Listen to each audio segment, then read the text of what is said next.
You hear the term Queen of Tejano music. Who comes to mind first? Let me start off by defining Tejano music for you. Tejano music takes Mexican and US influences.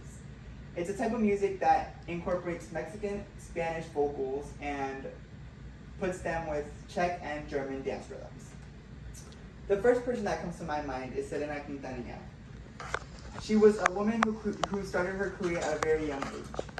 At the age of 10, she became the lead singer in her family band, known as Selena y los Dinos. She went on to produce 7 albums with that band and performed in the 1989 Video Music Awards. Later on during that night of the concert, executive producer Jose Bahar signed her for the EMI label for Latin Division, which he had just opened up for solo artists. She went on to produce 5 studio albums, and 1 live album within her solo artist career. And most of her songs hit the Billboard Hot Latin charts and are very known today. She opened up 2 boutiques known as Selena Etc., where she sold her signature clothing line and jewelry. Unfortunately, her career and her life soon came to an end. Yolanda Salivar shot her and killed her.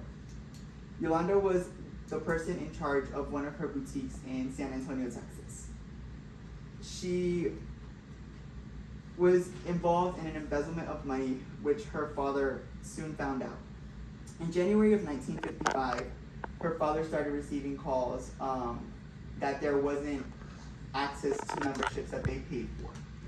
Come to find out, Yolanda had embezzled about $30,000.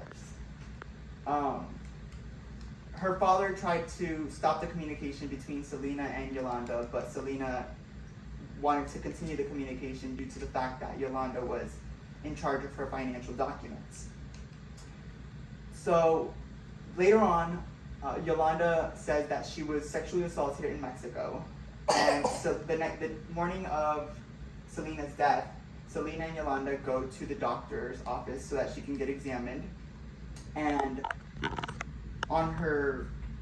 when they get back to the motel room, she asks Yolanda, she takes matter into her own hands and asks Yolanda what happened to the money and where had it gone. This causes Yolanda to take out a gun out of her purse and shoot her in the right shoulder.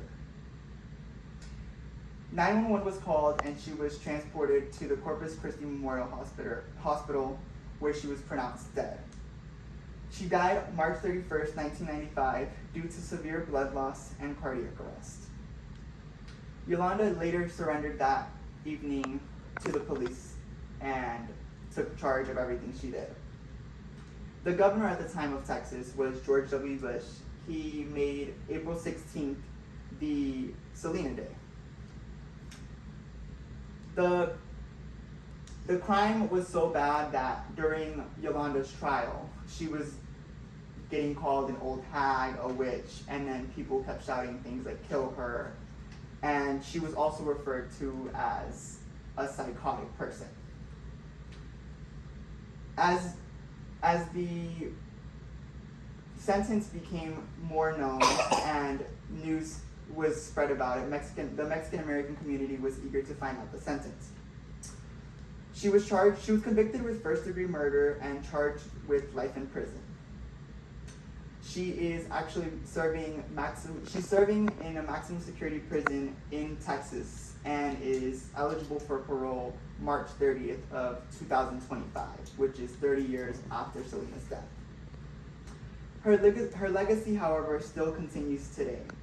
In 2017, Hollywood gave her a star on the Hollywood Walk of Fame, and it was accepted by her siblings as well as her family members. And in 2020, MAC Cosmetics actually came out with a makeup line collabing with Selena, and it sold out within the first few minutes. She still continues to touch everybody's hearts, and everybody admires her to this day, and she will always be known as the Queen of Tejano music. I'm Jacob. The audience, please introduce themselves. I'm Jacob. I'm Nina. Addie. Erica. Valentine.